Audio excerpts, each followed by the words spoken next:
রাত্রে রুটির সাথে খাবার জন্য আলুর দম বানাচ্ছি। এখানে আলুটাকে সেদ্ধ করে একটু লাল লাল করে ভেজে নেব নুন আর একটু হলুদ দিয়ে। রাত্রে নিরামিষ আলুর দমটা রুটি দিয়ে কিন্তু খেতে খুব ভালো লাগে, আমার তো খুব ভালো লাগে। তোমাদের কেমন লাগে একটু জানাও। ছোট ছোট আলু তো গোটা গোটা আলুর দম খেতে আরও বেশি ভালো লাগে, সাথে কিন্তু লুচির সাথে আরও বেশি ভালো লাগে, তাই না বলো? আমার মতো কে কে লুচি লাভার আছো? এবার আলুটা এখন ভাজা হচ্ছে, এখানে একটু আদা বেটে নিয়েছি। নিরামিষ করবো তো শুধু সিম্পল আদা দেবো, আর এর সাথে কিছু দেবো না। একটু ধনে গুঁড়ো দেবো, 1 চামচ ধনে গুঁড়ো, আর 1 চামচ একটু হাফ চামচ মতো জিরে গুঁড়ো দেবো। এখানে দেখতেই পাচ্ছ তোমরা সবাই কী কী দিচ্ছি আমি।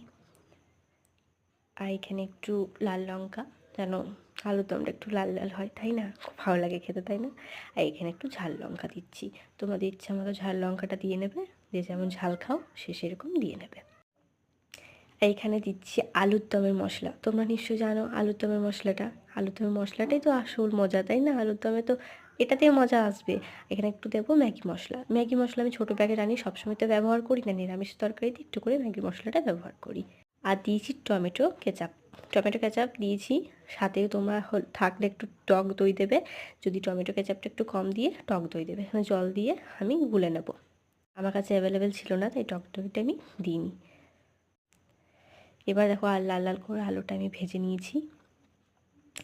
আর এখানে দিয়েছি হিং, কালো জিরে আর শুকনো একটা লঙ্কা। আমাদের ঝাল সবাই খুব কম খায়, তাই আমি লঙ্কা খুব একটু ব্যবহার করছি না, আমাদের বাড়িতে ঝালটা একটু কম খায়। এখানে তেলটাও কম দিয়েছি। এবার এর মধ্যে ফোড়ন দিয়ে দেবো। তেল মশলা সবসময় বেশি খাওয়া তো ভালো না শরীরের পক্ষে, তো একটু কমই রাখি। এখানে দেখো এটা ফোড়ন দিয়ে দিয়েছি আমি।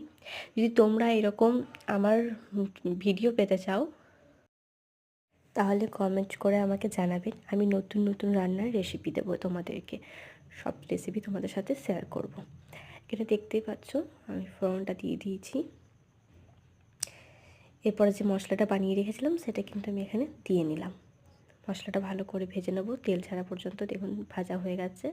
এবার এর মধ্যে আলুগুলো আমি দিয়ে নেবো, ভেজে রাখা আলুগুলো ভালো করে নাড়াচাড়া করবো যেন তার ভেতরে মশলাটা ঢুকে যায়।